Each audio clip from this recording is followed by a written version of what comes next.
we're actually seeing that citizens across age groups are getting more critical about democracy over time. But the trend is particularly pronounced among young people. So for example, in the United States, if you ask older citizens born in the 1930s and 1940s how important it is to live in a democracy, over 2/3 say absolutely important, 10 out of 10. Once you ask younger citizens born since 1980, less than 1/3 say the same. Or think about a really quite radical alternative to democracy. I think there's reasons for that. One reason is that young people don't have in their mind what the alternative to democracy would look like.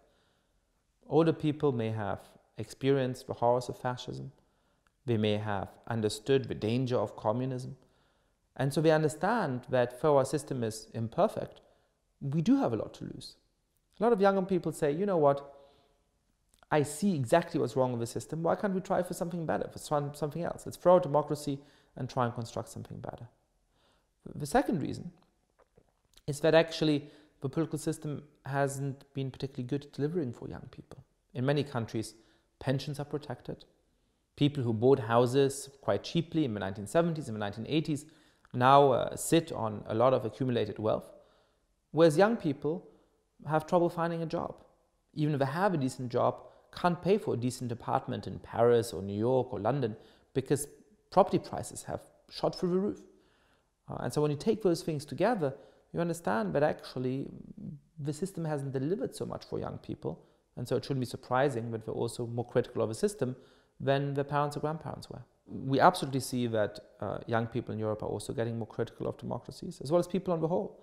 So in Germany 20 years ago, 1 in 6 people said that they like the idea of a strong ruler who doesn't have to bother with parliament and elections. Now it's 1 in 3. In France, the United Kingdom, it was about 1 in 4 20 years ago. Now it's 1 in 2. 1 in 2 French people, British people who say, you know what, I like the idea of a governor who doesn't really have to think about elections and parliaments. That's pretty stark. And the other thing that you see quite clearly in Europe is that young people are much more likely to vote for populist parties. So in the United States, Donald Trump didn't get much support from young people, in part because he's quite old himself, and he mostly tried to appeal to old people in various economic policies as well. But in Europe, you see that the Five-Star Movement is very popular among the young.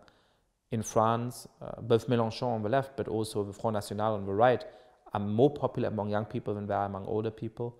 The age profile of the alternative for Germany is a little mixed, but many more people from 18 to 45 vote for the party than people over the age of 65. So yes, we do see in many countries that young people are susceptible to the kinds of populist parties that are enemies of liberal democracy.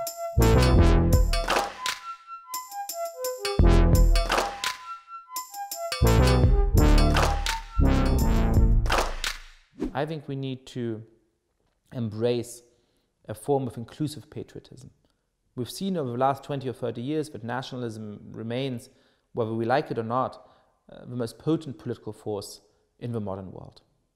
And so instead of hoping that we somehow move everybody beyond nationalism, that somehow we all become cosmopolitans or something like that, I think we have to fight for what nationalism means. And to me, that's an inclusive vision of nationalism, in which we say it's good to have a special form of solidarity with our fellow citizens, but obviously we think of people who live in our society as our fellow citizens, irrespective of their skin color, their religion, their origin, and so on. What we can do is to fight for civic education, to renew our civic faith. I don't think we do that enough in our schools. We don't do that enough in our universities. Journalists aren't determined enough to do that. And we ourselves in our private lives don't put enough emphasis on these values in the way we educate our children and speak to our nieces and nephews, to our friends. So that's something which in a very concrete way, everybody looking at this video, everybody who's worried about the rise of liberal democracy can contribute to.